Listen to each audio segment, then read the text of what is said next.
Alright everyone, इस video में हम लोग पढ़ेंगे वेरिएबल्स इन सी शार्प।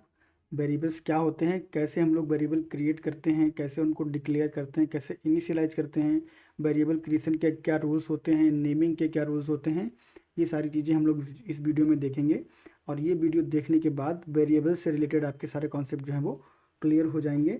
तो हम लोग चलते हैं नेक्स्ट स्लाइड पे और डिस्कस करते हैं वेरिएबल्स के बारे में। तो सबसे पहले हम लोग जो है वो समझ लेते हैं कि वेरिएबल जो है वो कहते किसे हैं, क्या होता है वेरिएबल। तो वेरिएबल जो है वो एक नाम हम लोग दे देते हैं किसी मेमोरी लोकेशन को जो कि हमारे कंप्यूटर में होती है। तो अगर हम लोग बात करें हमारे कंप्यूटर के रैम की इस तरह से, तो आप ये समझ लो कि ये जो हमारे कंप्यूटर की रैम है, ठीक है, और इसमें जो मेमोरी होती है, पूरी मेमोरी जो जिस तरह से रहती है, उसमें किसी मेमोरी लोकेशन पे आपका जो है वो कुछ डेटा स्टोर होता है, ठीक है। और उस मेमोरी लोकेशन को अगर हम कोई नाम दे दें, जैसे हमने बोला यहाँ पे x, और इस मेमोरी पे रखा गया है वैल्यू 10, तो x जो है वो इस मेमोरी को हम लोगों ने नाम दे दिया है और इस मेमोरी में एक्चुअली रखा गया है 10। तो जो x है वो आपका जो है वो वेरिएबल है, और ये जो वैल्यू है 10, ये ओवर द टाइम चेंज हो सकती है, इसलिए इसको हम लोग जो है वो वेरिएबल बोलते हैं, क्योंकि इसकी वैल्यू जो है वो वेरी कर सकती है। तो वेरिएबल क्या है? Variable is a name given to any memory location in a computer. Variable का पर्पज क्या होता है, क्यों हम लोग वेरिएबल जो बनाते हैं? तो वेरिएबल का पर्पज होता है कि जो डेटा होता है उसको टेम्परेली जो है वो स्टोर करने के लिए हम लोग वेरिएबल का यूज करते हैं। तो जैसे हम लोगों ने कहा कि ये वेरिएबल है और ये वैल्यू जो मेमोरी में है ये ओवर द टाइम चेंज हो सकती है, इसका मतलब कि इस मेमोरी में जो वैल्यू रखी गई है ये टेम्परेरी वैल्यू है, यहाँ पर 10, 11, 12, 13 कुछ भी हो सकता है। तो इसलिए इसका जो पर्पज होता है वेरिएबल बनाने का, वो टेम्परेरी डेटा को होल्ड करने के लिए होता है, और एग्जीक्यूशन के बाद ये डेटा जो है वो चेंज हो सकता है। वेरिएबल जो इसको हम एक्सेस कैसे करते हैं? तो वेरिएबल हमने जैसे डिफाइन किया एक्स, और उसमें हम लोगों ने जो है वैल्यू रख दी 10। तो इसको हम लोग एक्सेस कैसे करेंगे? तो अगर हमें 10 ये जो है एक्सेस करना है, तो जहाँ भी हम लोग एक्स लिखेंगे वहाँ पर जो एक्स है वो 10 से रिप्लेस हो जाएगा, प्रोवाइडेड कि हम लोग जो प्रोग्रामिंग के सारे रूल्स फॉलो कर रहे हैं। तो आपका जो एक्स है वो 10 से रिप्लेस हो जाएगा। या फिर आप यहाँ पर जो है वो कोई स्ट्रिंग टाइप का वेरिएबल बनाते हो, जैसे कि स्ट्रिंग नेम लिया मैंने यहाँ पे, और आप नेम में कोई वैल्यू रखते हो, जैसे कि यहाँ पे जो है फॉर एग्जांपल राहुल लिख देते हैं। तो जहाँ कहीं भी आप जो है वो नेम लिखोगे, ठीक है, प्रोवाइडेड कि आप प्रोग्रामिंग के रूल्स फॉलो कर रहे हो, तो वो जो नेम है वो राहुल को रेफरेंस करेगा, और जहाँ जहाँ नेम होगा वो सब्स्टिट्यूट हो जाएगा इस पर्टिकुलर वैल्यू से। और सब्स्टिट्यूशन कैसे होता है इसको हम लोग अभी विजुअल स्टूडियो में प्रोग्रामेटिकली प्रैक्टिकली जो है वो देखेंगे। तो जो आपका वेरिएबल होता है उसको हम लोग जो है वो डिक्लेयर कैसे करते हैं, इसको हम लोग समझ लेते हैं। तो सबसे पहले आपका जो होता है वो एक डेटा टाइप होता है, कि वेरिएबल जो है वो किस तरह का डेटा टाइप जो है वो होल्ड करने वाला है, या किस तरह का डेटा जो है वो होल्ड करने वाला है। और डेटा टाइप को हम लोगों ने पिछले वीडियो में बहुत डिटेल में समझा था, तो वो वीडियो जो है आप जाके देख लीजिए अगर डेटा टाइप के बारे में आपको कोई कन्फ्यूजन है। तो सबसे पहले हम लोग क्या करते हैं, डेटा टाइप देते हैं और फिर देते हैं वेरिएबल का नाम। तो जैसे हम लोग इस केस में बात करें, तो यहाँ पे मैं बोल देता हूँ इंट, ये हमारा हो गया इंटीजर डेटा टाइप, ये हो गया वेरिएबल का नेम, और ये हो गई उसकी रिस्पेक्टिव वैल्यू जो उसको जो असाइन की गई है। तो पहला जो हमारा यहाँ पर डिक्लेरेशन टाइप है उसमें हम लोग कोई वैल्यू जो है वो असाइन नहीं कर रहे हैं। दूसरा जो डिक्लेरेशन टाइप है यहाँ पे डेटा टाइप है, वेरिएबल नेम है और वैल्यू है। तो हम लोग कैसे कर सकते हैं? हम लोग कर सकते हैं इंट एक्स, ठीक है। तो ये जो है डिक्लेयर हो गया, यहाँ पे अभी हम लोगों ने असाइन कुछ भी नहीं किया। अगली लाइन में हम लोग कर सकते हैं एक्स इक्वल टू 10, तो ये असाइन हो गया। तो यहाँ पर डिक्लेरेशन और असाइनमेंट जो हम लोग अलग अलग लाइन में कर रहे हैं। और जब आप करते हो इंट एक्स इक्वल टू 10, तो यहाँ पर जो है वो आप डिक्लेरेशन प्लस असाइनमेंट जो है वो एक साथ कर देते हो, और दोनों जो है वो सिंटैक्स वैलिड हैं। आप ऐसे भी कर सकते हो और आप ऐसे भी कर सकते हो, ये डिपेंड करता है आपकी रिक्वायरमेंट पे। अब हम लोग समझ लेते हैं कि जो हमारे वेरिएबल के टाइप हैं वो क्या हैं। तो सबसे पहले हम लोग यहाँ पर देख लेते हैं कि हमारा जो लोकल वेरिएबल है, और फिर हमारा जो है वो क्लास लेवल वेरिएबल है।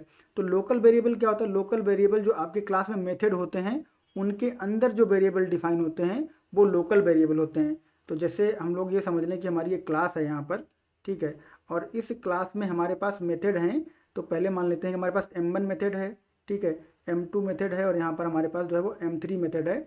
तो with in the scope of these करली ब्रेसेस, जो मेथड के क्लोजिंग करली ब्रेसेस और ओपनिंग करली ब्रेसेस होते हैं, ठीक है, ओपनिंग और क्लोजिंग, तो with in the scope of these करली ब्रेसेस जो भी आप वेरिएबल डिफाइन करते हो, डिक्लेयर करते हो या उसको कुछ वैल्यू साइन करते हो, वो इस करली ब्रेस से शुरू होके और इस करली ब्रेस पे आके जो है वो ख़त्म हो जाता है। उसको आप यहाँ पे M2 में या फिर M3 में एक्सेस नहीं कर सकते। जो आप M2 में जो है वेरिएबल डिफाइन डिक्लेयर करते हो उसको आप M1 और M3 में नहीं कर सकते हो, और ऐसे ही जो आप M3 में करते हो उसको आप जो है वो M2 और M1 में नहीं कर सकते। ये आपके जो है वो लोकल वेरिएबल होते हैं जो कि आपके जो है वो मेथड लेवल तक सीमित रहते हैं। अगर आपको कोई ऐसा वेरिएबल बनाना है जो आपको जो है वो तीनों मेथड में अवेलेबल रहे, तो उसके लिए हम दूसरे टाइप का यूज करते हैं, और दूसरा टाइप हमारा क्या है, क्लास लेवल वेरिएबल। तो अगेन हम लोग यहाँ पर जो है वो क्लास बनाते हैं, ठीक है, और क्लास का ओपनिंग क्लोजिंग, और उसके बाद में यहाँ पे आपका जो है वो M1 ओपनिंग क्लोजिंग, उसके बाद में M2 ओपनिंग क्लोजिंग, और उसके बाद में M3 का ओपनिंग और क्लोजिंग। तो यहाँ पर जो वेरिएबल आप बनाओगे क्लास लेवल पे, वो वेरिएबल आपके M1, M2 और M3 तीनों में जो है वो एक्सेसिबल होंगे, और इनको हम लोग जो है वो डिफरेंट डिफरेंट नाम से जानते हैं। जो आपके क्लास लेवल वेरिएबल होते हैं वो कितने तरह के हो सकते हैं, वो आपके नॉन स्टैटिक हो सकते हैं, जो कि जिनको कि हम लोग जो इंस्टेंस वेरिएबल भी बोलते हैं। इंस्टेंस वेरिएबल मतलब उनको एक्सेस करने के लिए आपको जो क्लास का ऑब्जेक्ट बनाना पड़ेगा, और उसके बाद आप उनको जो है वो एक्सेस कर पाओगे, तो इनको हम लोग बोलते हैं नॉन स्टैटिक या फिर इंस्टेंस वेरिएबल। उसके बाद में होता है स्टैटिक वेरिएबल। तो स्टैटिक वेरिएबल क्या होता है कि स्टैटिक वेरिएबल जो है उसके लिए आपको क्लास का इंस्टेंस या ऑब्जेक्ट बनाना नहीं पड़ता है, आप class name dot variable name करके उसको जो है एक्सेस कर सकते हो। फिर आपके जो है वो होते हैं कांस्टेंट वेरिएबल। तो कांस्टेंट वेरिएबल ऐसे होते हैं कि जैसे आप जो है वो कोई वैल्यू इस तरह से रखना चाहते हो कि वो आपके प्रोग्राम एग्जीक्यूशन में चेंज ना हो, और वो वैल्यू आपको पहले से ही पता है। जैसे कोई कांस्टेंट है, फॉर एग्जांपल पाई की हम लोग बात करें, ठीक है, तो इसकी वैल्यू जो है वो 3.14 हमेशा जो है वो फिक्स रहती है। तो इसको आप जो है वो एक कांस्टेंट की तरह यहाँ पर डिक्लेयर कर सकते हो, और कांस्टेंट को डिक्लेयर करने के लिए आप जो है वो कॉन्स्ट कीवर्ड का यूज कर सकते हो, या फिर पूरा आप यहाँ पर जो है वो कांस्टेंट लिख सकते हो। दोनों का यूज करके आप जो है वो कांस्टेंट डिक्लेयर कर सकते हो और उसको जो है वैल्यू दे सकते हो। कांस्टेंट की खास बात ये होती है कि कंपाइल टाइम में आपको इसको जो है वो वैल्यू देनी होती है। रेगुलर वेरिएबल की तरह आप इसको ऐसे नहीं कर सकते कि आप यहाँ पे बोलो इंट x और फिर आप बोलो यहाँ पे x इक्वल टू 10। तो कॉन्स्ट के केस में आप जो है वो ऐसे नहीं कर सकते, कॉन्स्ट पाई और फिर आप बोलो पाई इक्वल टू 3.14, ये नहीं कर सकते। आपको करना पड़ेगा एक साथ कॉन्स्ट पाई इक्वल टू 3.14, ये आपको जो है वो एक साथ में करना पड़ेगा। रीड ओनली आपका क्या होता है, रीड ओनली भी आपका जो है वो इसकी वैल्यू चेंज नहीं होती है, बट रीड ओनली जो है वो आपका रन टाइम पे कैलकुलेट होता है, और एक बार जब ये कैलकुलेट हो जाता है तो जो आपका एप्लीकेशन लाइफ साइकिल होता है उसके ड्यूरिंग ये चेंज नहीं होता है। कॉन्स्टेंट आपका जो है वो कंपाइल टाइम पे नोन होता है, और रीड ओनली जो है आपका वो रन टाइम पे नोन होता है। तो रीड ओनली को आप जो है वो रन टाइम कांस्टेंट बोल सकते हो, और कांस्टेंट आपका जो है वो कंपाइल टाइम कांस्टेंट है। और इनके बारे में और डिटेल में हम लोग जो है वो आगे आने वाले वीडियो में पढ़ेंगे, जब हम इन दोनों को जो है वो कंपेयर करेंगे कि कांस्टेंट और रीड ओनली में क्या डिफरेंस होता है। तो अब हम लोग चलते हैं अगली स्लाइड पे, और हम लोग जो है वो कुछ और बातें जो है कर लेते हैं वेरिएबल्स के बारे में। तो सबसे पहले हम लोग बात कर लेते हैं कि वेरिएबल जो है वो उसके रूल्स क्या होते हैं, उनकी नेमिंग की हम लोग जो है वो बात कर लेते हैं, नेमिंग के रूल्स की बात कर लेते हैं। तो आपका जो वेरिएबल है उसका नाम जो है वो must begin with a letter, उसका नाम हमेशा एक लेटर से शुरू होना चाहिए, और अगर लेटर से नहीं शुरू हो रहा है तो अंडर स्कोर जो है आप उस पर रख सकते हो। तो जैसे आप रख सकते हो यहाँ पे ABC इक्वल टू 10, और डेफिनेटली आपको यहाँ पर जो डेटा टाइप है वो रखना पड़ता है, कुछ भी हो आपका डेटा टाइप यहाँ पे, कोई भी स्ट्रिंग इंट बोलियन जो भी रह सकता है, ठीक है। तो एक तो ये आपका इस तरह से हो सकता है कि अल्फ़ाबेट से शुरू हो, या फिर आप कर सकते हो यहाँ पे int underscore ABC equal to 10, और यहाँ पर आपका जो है वो सेमी कॉलन। तो ये जो है वो दो वैलिड डिक्लेरेशन हैं वेरिएबल के। आप बिगिनिंग में क्या रख सकते हो, या तो अंडरस्कोर और या तो कैरेक्टर।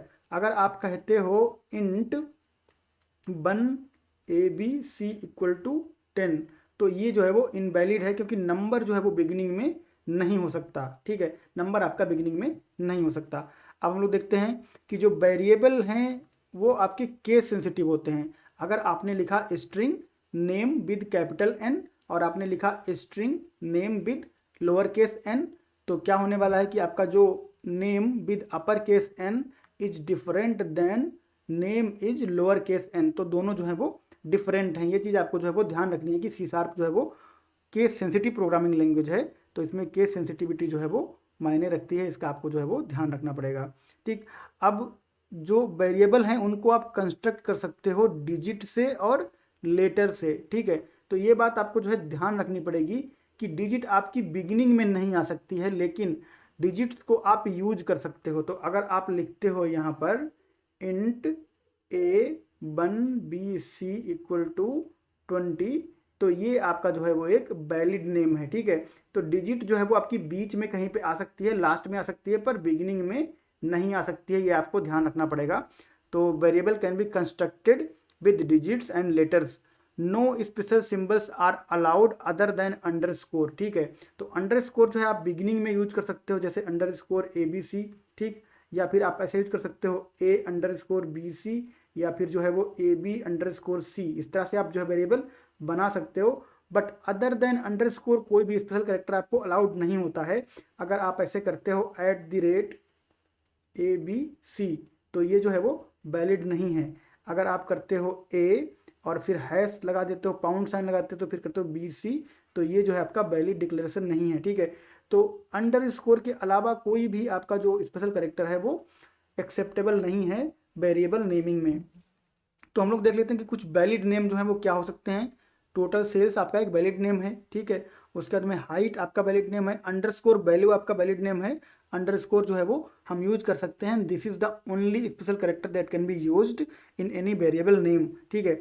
उसके बाद में आपका जो है वो ABC 1 2 3, ठीक है। तो 1 2 3 आपका पहले नहीं हो सकता, ना 1 पहले हो सकता, ना 2 पहले हो सकता, ना 3 पहले हो सकता है, और ना 1 2 3 पहले हो सकता है, बट बाद में हो सकते हैं और बीच में हो सकते हैं। तो ये आपके जो है वो कुछ वैलिड एग्जाम्पल हैं वेरिएबल नेम्स के, जिससे आप जो है आइडिया ले सकते हो कि किस तरह से आप जो है वो वेरिएबल नेमिंग कर सकते हो। उसके बाद में इनवैलिड एग्जाम्पल भी हम लोग देख लेते हैं। तो टोटल @सेल, तो यहाँ पे @ जो है वो स्पेशल कैरेक्टर है, that is not allowed in variable name. तो इसको जो हम लोगों को यहाँ से हटा देना पड़ेगा, तब ये वैलिड बनेगा। अगर इसको रखते हैं तो ये वैलिड नहीं रहेगा, ये इनवैलिड रहेगा। अगेन जो आपकी हाइट है, यहाँ पर हम लोगों ने जो है वो 1 2 ऑलरेडी रख दिया है, तो बिगिनिंग में नंबर हम लोग जो है वो नहीं यूज कर सकते, तो ये एक इनवैलिड नेम है। यहाँ पर आप जो है वो वैल्यू की बात कर रहे हैं और साथ में डॉलर भी लगा रहे हैं, तो dollar is a special character, तो यहाँ पे हम लोग जो है वो इस वेरिएबल को एक्सेप्ट नहीं करेगा कंपाइलर, और इसको जो है वो एरर थ्रो करेगा। तो ये कुछ जो है वो इनवैलिड एग्जाम्पल हैं। तो वैलिड एग्जाम्पल और इनवैलिड एग्जाम्पल जो है दोनों हम लोगों ने देख लिए हैं। अब हम लोग क्या करेंगे, अब हम लोग चलेंगे विजुअल स्टूडियो पे, और हम लोग जो है वो वेरिएबल नेम्स जो है उनको रख के देखेंगे और उनको प्रैक्टिकली समझेंगे कि किस तरह से हमारे जो वेरिएबल नेम है वो यहाँ पर काम करते हैं। तो एक जो प्रोग्राम है कंसोल एप्लीकेशन मैंने यहाँ पे जो है वो बना के रखा है, बहुत ही सिंपल सा। तो यहाँ पे हम लोग क्या करेंगे, यहाँ पे हम लोग लिखेंगे इंट, और फिर हम यहाँ पे लिखेंगे EMP, और यहाँ पे लिखेंगे हम एज, ठीक है। तो ये एम्प्लॉय की एज हो गई, और इसको आप जो है इस तरह से कर सकते हो इंट EMP एज, और फिर हम लोग लिख लेते हैं स्ट्रिंग EMP नेम, ठीक है। तो ये हम लोगों ने क्या किया, डिक्लेयर कर दिया है। अब इसके बाद में इनको हम लोग वैल्यू दे सकते हैं, तो हम लोग कर सकते हैं EMP एज =, और यहाँ पर जो है हम लिख देते हैं 25, और उसके बाद में EMP नेम जो है यहाँ पर हम लोग लिख देते हैं फॉर एग्जाम्पल राहुल, ठीक है। ये लिख दिया हम लोगों ने। अब इन दोनों को हम लोग जो है वो कंसोल पे प्रिंट करवा लें, तो CW के साथ आपको जो यहाँ पे टैप कर देना है, और यहाँ पर हम लोग जो है वो कुछ लिख लेते हैं। तो हम लोग क्या लिखेंगे, यहाँ पे लिखेंगे एम्प्लॉई नेम इज, और उसके बाद में यहाँ पे जो है हम लोग EMP नेम जो है यहाँ पर कॉन्केटिनेट कर देंगे, और प्लस यहाँ पर लिखेंगे एंड एज इज, और उसके बाद में यहाँ पे हम लोग जो है वो EMP एज को कॉन्केटिनेट कर देंगे, ठीक है। तो क्या होने वाला है, पहले आपके यहाँ पे वेरिएबल जो है वो इनिशियलाइज होंगे, डिक्लेयर होंगे, और उसके बाद में यहाँ पे उनको वैल्यू असाइन की जाएगी, और उसके बाद में जो है यहाँ पर वैल्यू प्रिंट होगी। तो स्टेप बाय स्टेप हम लोग देखेंगे। सबसे पहले हम लोग यहाँ पर जो है वो console.read रख देते हैं एक, क्योंकि हमारा कंसोल जो है वो रुकना चाहिए, वो अगर चला जाएगा तो हम लोग जो है वो आउटपुट ठीक से नहीं देख पाएंगे, ठीक है। तो अब हम लोग क्या करेंगे, यहाँ पर एक ब्रेक पॉइंट जो है उसको रख देते हैं, और फिर इस प्रोग्राम को हम लोग जो है वो डिबग करते हैं, और देखते हैं कि कैसे जो वैल्यू है वो आती है, कैसे यहाँ पे इनका डिक्लेरेशन होता है, और फिर कैसे यहाँ पे वैल्यू का जो है वो इनिशियलाइजेशन एंड असाइनमेंट होता है। तो हम लोग जो है वो यहाँ पे समझते हैं इसको स्टेप बाय स्टेप। तो हमारा कंट्रोल यहाँ पे आके रुकेगा, जो कि रुक गया है। अब अभी अगर आप देखो तो EMP नेम जो है यहाँ पे अगर आप होवर ओवर करोगे इस पर, तो यहाँ पे नल वैल्यू है, क्योंकि ये जो हमारा है वो रेफरेंस टाइप है, स्ट्रिंग टाइप है, तो नल वैल्यू है। यहाँ पे ईएमपी एज की बात करें तो यहाँ पे 0 है, क्योंकि हमारा जो है वो इंटीजर टाइप और इंटीजर की डिफ़ॉल्ट वैल्यू 0 होती है। तो अभी हमारा जो प्रोग्राम एग्जीक्यूशन है वो जस्ट स्टार्ट हुआ है, उसने कोई भी लाइन ऑफ कोड जो है वो एग्जीक्यूट नहीं किया है, ठीक है। तो अब हम लोग एग्जीक्यूट करेंगे, तो सबसे पहले हम लोग F10 करते हैं। तो यहाँ पर जो है आपका ये जो वेरिएबल हैं, यहाँ पर आपके वेरिएबल जो है वो डिक्लेयर हो गए हैं। अभी इनको कोई वैल्यू जो है वो नहीं मिली है अभी तक। ये जो है एम्प्लॉई नेम नल शो कर रहा है और एम्प्लॉई एज भी जो है वो 0 शो कर रहा है। अब यहाँ पे क्या करने वाले हैं, वैल्यू हम लोग जो है वो असाइन करने वाले हैं। तो F10 करेंगे और चेंज देखेंगे कि ईएमपी एज में जो है वो चेंज हो चुका है, वैल्यू जो है वेरिएबल को असाइन हो चुकी है। और यहाँ पर ये जो ईएमपी एज है इसकी वैल्यू रिप्लेस हो जाएगी जब हमें आउटपुट मिलेगा। एम्प्लॉय नेम स्टिल शोइंग नल, क्योंकि अभी ये लाइन ऑफ कोड एग्जीक्यूट नहीं हुआ है, तो इसको एग्जीक्यूट कर देते हैं F10 के साथ में। और अब अगर आप यहाँ पे देखोगे तो यहाँ पे आपको जो है एम्प्लॉय नेम दिख रहा है और यहाँ पे एम्प्लॉय एज दिख रही है। अब इसको आप जो है कंटिन्यू कर दो यहाँ से F5 करके, तो आपको यहाँ पे देखो एम्प्लॉय नेम इज राहुल, ठीक है। तो ये जो यहाँ पे वेरिएबल था ना एम्प्लॉय नेम, ये वेरिएबल नहीं प्रिंट होता है, इसकी वैल्यू प्रिंट होती है। इसमें क्या वैल्यू थी, एम्प्लॉय की नेम की वैल्यू थी, जो हम लोगों ने पीपीटी पे समझा था। तो एम्प्लॉय की नेम की वैल्यू से यहाँ पे जो है वो रिप्लेस हो गया ईएमपी नेम वेरिएबल। तो वेरिएबल जो है वो वैल्यू होल्ड करने के लिए यूज होता है, वो वैल्यू को जो है यहाँ पे रख के और चला जाता है। वेरिएबल जो है वो आपके आउटपुट में नहीं दिखता है, आउटपुट में दिखती है उसके अंदर वाली वैल्यू, ठीक है।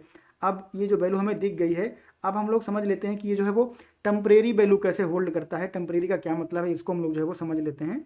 तो यहाँ पे हम लोग क्या करेंगे, इसको यहाँ थोड़ा स्पेस बना लेते हैं और यहाँ पे हम लोग जो है इसको ऐसे ले आते हैं और यहाँ पे फिर से जो है तीनों लाइन कॉपी कर लेते हैं, तो हमारे लिए थोड़ा सा इजी रहेगा। और यहाँ पे थोड़ा स्पेस जो है हम लोग डाल देते हैं और यहाँ पर एक blank console dot right line रख देते हैं स्पेस के लिए। तो CW और टैब करके आप जो है यहाँ पर इस तरह से छोड़ दीजिए।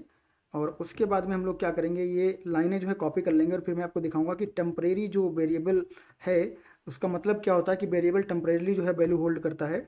तो टेम्परेरी का क्या मतलब है, तो यहाँ पे हम लोग क्या करते हैं, यहाँ पे हम लोग कर देते हैं एज को 28 और नेम को जो है हम लोग यहाँ पे कर देते हैं नेहा, ठीक है।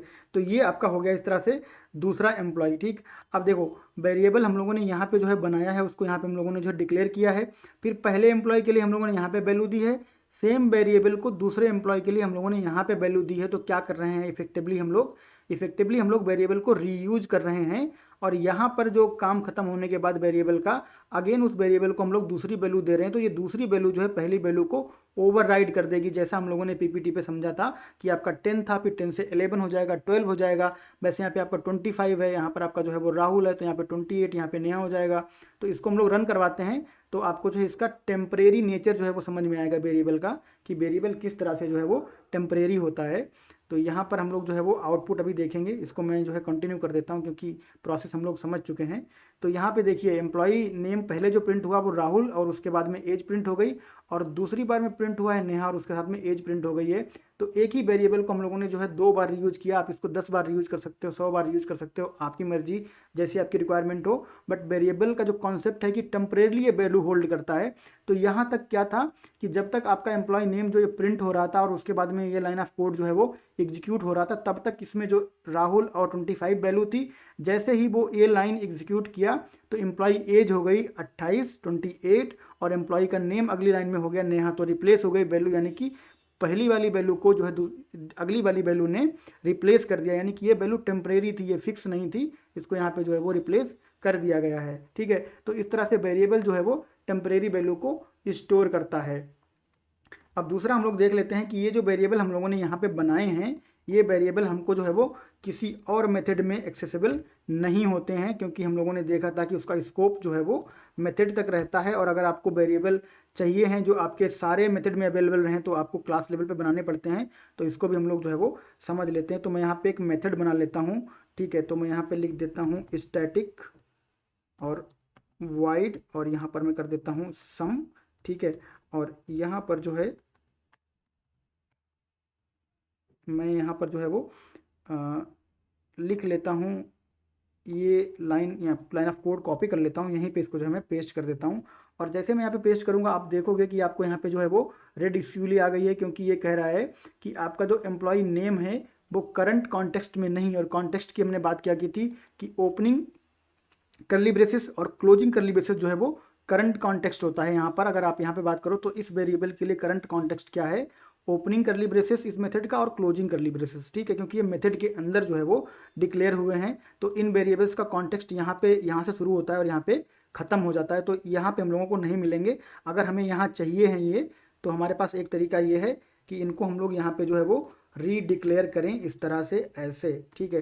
जब रीडिक्लेयर करेंगे तो अगेन इस कॉन्टेक्स्ट में इनका डिक्लेरेशन हम लोगों ने अगेन कर दिया है, तो अब हमको यहाँ पे जो है ये मिल रहे हैं। अगर हम रीडिक्लेयर नहीं करेंगे तो हमको जो है नहीं मिलेंगे। But with in the same method आपको दोबारा रीडिक्लेयर नहीं करना पड़ता है, आप उनको जो है वो एक बार डिक्लेयर करके कितनी बार भी जो है वो रीइनिशियलाइज करके उनको जो है वो यूज़ कर सकते हो, रीयूज़ कर सकते हो, ठीक है। अब अगर आपको ये वेरिएबल जो है एक्सेस करना है यहाँ पर, कि आपको यहाँ भी मिलें ये वाले वेरिएबल, ठीक है, और यहाँ भी मिलें और यहाँ भी मिलें, तो आपको क्या करना पड़ेगा, आपको जो है यहाँ पर इनको ऐसे कर देना पड़ेगा डिक्लेयर, ठीक है, और यहाँ से डिक्लेरेशन आपको जो है वो हटा देना पड़ेगा। अब हम लोग समझेंगे कहानी कि क्या कहानी जो है यहाँ पर होने वाली है। तो ये जो आपके वेरिएबल हैं ये क्लास लेवल पे हैं, और क्लास लेवल की हम लोगों ने बात करी थी कि जो हमारे क्लास लेवल वेरिएबल होते हैं वो या तो स्टैटिक हों, या तो फिर इंस्टेंस लेवल हो, या कांस्टेंट या रीड ओनली हो, ठीक है। तो कांस्टेंट और रीड ओनली को हम लोग पढ़ेंगे आने वाले वीडियोस में। हम लोग देख लेते हैं कि हमारा जो स्टैटिक और जो इंस्टेंस वेरिएबल हैं वो किस तरह से बिहेव करते हैं, ठीक है। तो क्या करना पड़ेगा आपको यहाँ पे एक्सेस करने के लिए, क्लास का ऑब्जेक्ट बनाना पड़ेगा सबसे पहले। तो जब ऑब्जेक्ट बनाते हैं तो हम लोग इंस्टेंस वेरिएबल की जो है वो बात करते हैं, तो हम लोग यहाँ पे कर लेते हैं इंस्टेंस वेरिएबल, ठीक है, आप समझ लो। तो इंस्टेंस वेरिएबल का मतलब सबसे पहले आपको जो है क्लास का ऑब्जेक्ट बनाना पड़ेगा। तो किस तरह से आप ऑब्जेक्ट बनाओगे, ऑब्जेक्ट बनाओगे आप प्रोग्राम, जो क्लास का नाम है, उसके बाद में आप जो है नाम दे सकते हो, कोई वेरिएबल नेम कुछ भी दे सकते हो। यहाँ पर आप ABCD लिख सकते हो, XYZ लिख सकते हो, ये जो है टोटली यूजर डिफाइंड है, वेरिएबल है, आप कुछ भी नाम दे सकते हो। फिर आप लिखोगे न्यू प्रोग्राम, ठीक है। तो अब क्या हुआ कि इस लाइन ऑफ कोड की वजह से एक ऑब्जेक्ट हमारी प्रोग्राम क्लास का बन गया और वो यहाँ पर जो है स्टोर हो गया। अब अगर आप करोगे यहाँ पे इस तरह से प्रोग्राम डॉट, ठीक है, प्रोग्राम डॉट EMP एज और प्रोग्राम डॉट EMP नेम, ठीक है, तो क्या होगा कि आप इनको जो है एक्सेस कर पाओगे और यहाँ पर वैल्यू रख पाओगे। और जैसे आप वैल्यू असाइन करते हो उसी सेम फैशन में आपको वैल्यू जो है वो एक्सेस करनी पड़ती है। और विजुअल स्टूडियो आपको इंटेलिजेंस जो है वो दे रहा है, तो आप टैब कर दोगे तो इस तरह से यहाँ पे जो है आपको हो जाएगा, ठीक है। सेम चीज़ जो है आपकी यहाँ पर जाएगी, यहाँ पर भी आपको जो है वो आपको इंटेलिजेंस मिल रहा है। अगर नहीं मिल रहा है तो जैसे हम लोगों ने पहले किया वैसे आप जो है वो कर सकते हो, वो इंटेलिजेंस की बात है, ठीक है। उसके बाद सेम चीज़ जो है वो आपको यहाँ पे करनी पड़ेगी। और यहाँ पर ये अलग मेथड है, तो ये जो ऑब्जेक्ट आपने यहाँ पे बनाया है ये ऑब्जेक्ट आपका यहाँ पे एक्सेसिबल नहीं होगा। तो इसके लिए क्या करना पड़ेगा, आपको अगेन ऑब्जेक्ट क्रिएट करना पड़ेगा, या फिर हम लोग देखते हैं कि क्या हम इसको जो है वो इस मेथड के बाहर रख सकते हैं। अगर बाहर रख सकते हैं तो हम लोग इसको यूज़ कर पाएंगे, बट मुझे नहीं लगता कि इसको हम लोग बाहर रख पाएंगे, बाहर जो है वो एक्सेसिबल नहीं रहेगा यहाँ पे, ठीक है।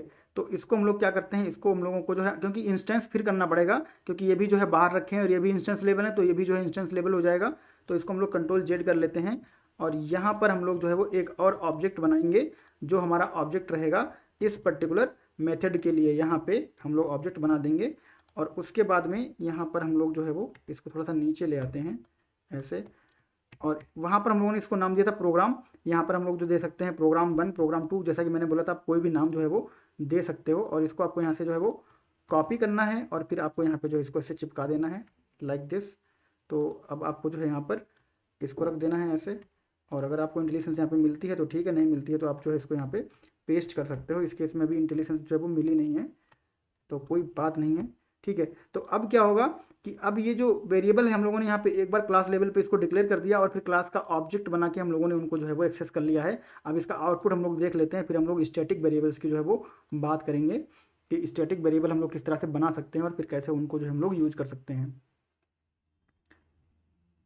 तो यहाँ पर हमारा कंट्रोल आ चुका है, इसको हम लोग जो है हटा देते हैं, ये बात हम लोग समझ चुके हैं। और अब हम लोग इसको जो है वो कर देते हैं, तो हम लोगों को जो है एग्जैक्टली सेम आउटपुट मिल गया है। तो इस तरह से आप जो है वो क्लास का ऑब्जेक्ट बना के जो है वो वेरिएबल को एक्सेस कर सकते हो। और क्लास और ऑब्जेक्ट इंटरफेस और ये सब चीज़ें जो है हम लोग जब ऊप्स पढ़ेंगे तो बहुत डिटेल में कवर करेंगे। अभी बस आप इतना जान लो कि आपने यहाँ पे क्लास का ऑब्जेक्ट बनाया और ऑब्जेक्ट बना के क्लास में जो वेरिएबल हम लोगों ने डिफाइन किए थे वो class name dot variable name करके हम लोगों ने यहाँ पे वैल्यू असाइन की और फिर वैसे ही वैल्यू यहाँ पे हम लोगों ने एक्सेस करी। अब हम लोग क्या करते हैं, अगर हम लोगों को जो है इंस्टेंस नहीं बनाना है और स्टैटिक वेरिएबल की बात करनी है तो हम लोग क्या करेंगे, यहाँ से जो है वो यहाँ पर लिख देंगे स्टैटिक। ये कमेंट है, ठीक है, इसका कोई मतलब नहीं है, बस ये समझने के लिए रखा गया है। अब यहाँ से हम लोग इसको जो है हटाते हैं, ठीक है। और यहाँ से भी हम लोग इसको जो है वो हटा देंगे, क्योंकि ये हमें जो है वो रिक्वायर्ड नहीं है। इसको हम लोग जो है हटा देते हैं इस तरह से। और ये जो जो भी हम लोगों ने लिखा था प्रोग्राम 1 और जो भी था वो प्रोग्राम, उसको भी हम लोग यहाँ से हटा देंगे। और फिर हम लोग स्टैटिक जो हमारा कीवर्ड है उसकी हेल्प से हम लोग जो है वो वेरिएबल बनाएंगे। और स्टैटिक के केस में हम लोगों को जो है वो, आप मोटे तौर पे समझो कि ऑब्जेक्ट जो है वो बनाना नहीं पड़ता है। बाकी की डिटेल्स जो है वो आने वाले वीडियोज़ में स्टैटिक वर्सेस नॉन स्टैटिक क्या होता है और दोनों में क्या डिफरेंस होता है और कब आपको स्टैटिक यूज़ करना चाहिए, कब नॉन स्टैटिक यूज़ करना चाहिए, वो सारी चीज़ें जो है हम लोग देखेंगे कि किसकी क्या स्ट्रेंथ होती है और किसकी क्या लिमिटेशन होती है। वो सारी चीज़ें हम लोग जो है आने वाले वीडियोज़ में कवर करेंगे। तो आप सीरीज कंटिन्यू रखोगे तो आपको जो है वो सारी चीज़ें समझ में आ जाएंगी। यहाँ पर बस मैं इसको जो है वो क्लीन अप कर देता हूँ और फिर क्लीन अप करने के बाद में हम लोग जो है वो स्टैटिक वेरिएबल बनाएंगे। और एक चीज़ और होती है, एक रूल होता है कि अगर आप स्टैटिक क्लास जो है वो स्टैटिक वेरिएबल और स्टैटिक मेथड बनाते हो तो आपका क्लास जो है वो स्टैटिक होना चाहिए। तो इसको आप लोग अभी समझ लोगे। तो यहाँ पे मैं करता हूँ स्टैटिक इंट और उसके बाद में मैं कर देता हूँ यहाँ पे स्टैटिक स्ट्रिंग। ठीक है, तो स्टैटिक इंट और स्टैटिक स्ट्रिंग आपका यहाँ पे हो गया और हमारे मेथड जो है वो ऑलरेडी स्टैटिक हैं। ठीक है, तो अब आपको जो है वो यहाँ पर क्लास जो है उसका ऑब्जेक्ट बनाने की ज़रूरत नहीं है। ठीक है, स्टैटिक वेरिएबल के थ्रू हम लोग जो है उसको यूज़ कर सकते हैं। तो जो स्टैटिक वेरिएबल होते हैं वो आपके अवेलेबल होते हैं विदाउट इंस्टेंस, इसीलिए इनको बोलते हैं स्टैटिक वेरिएबल और उसको बोलते हैं इंस्टेंस वेरिएबल। ठीक है, तो कुछ और हम लोग समझें इससे पहले हम लोग क्या करते हैं। इससे पहले हम लोग जो है इसको रन करवा के देख लेते हैं और देख लेते हैं कि हम लोगों को जो है वो क्या रिजल्ट मिल रहा है। फिर हम लोग वापस आएंगे यहाँ पे।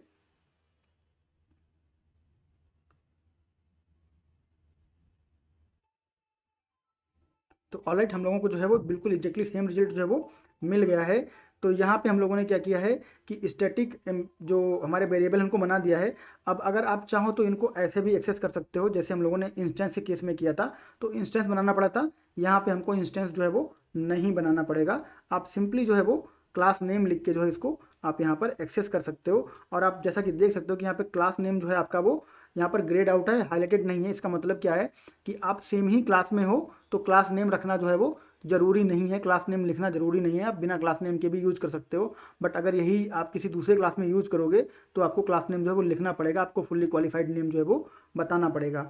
तो इस तरह से वेरिएबल से रिलेटेड सारी चीज़ें हम लोगों ने इस वीडियो में कवर कर ली हैं। अगर आपको वेरिएबल से रिलेटेड कोई कंसर्न, कोई कन्फ्यूजन जो है आपको रह जाता है तो आप कमेंट बॉक्स में कमेंट करके पूछ सकते हो। मिलेंगे नेक्स्ट वीडियो में नेक्स्ट टॉपिक के साथ, तब तक के लिए थैंक यू, बाय बाय।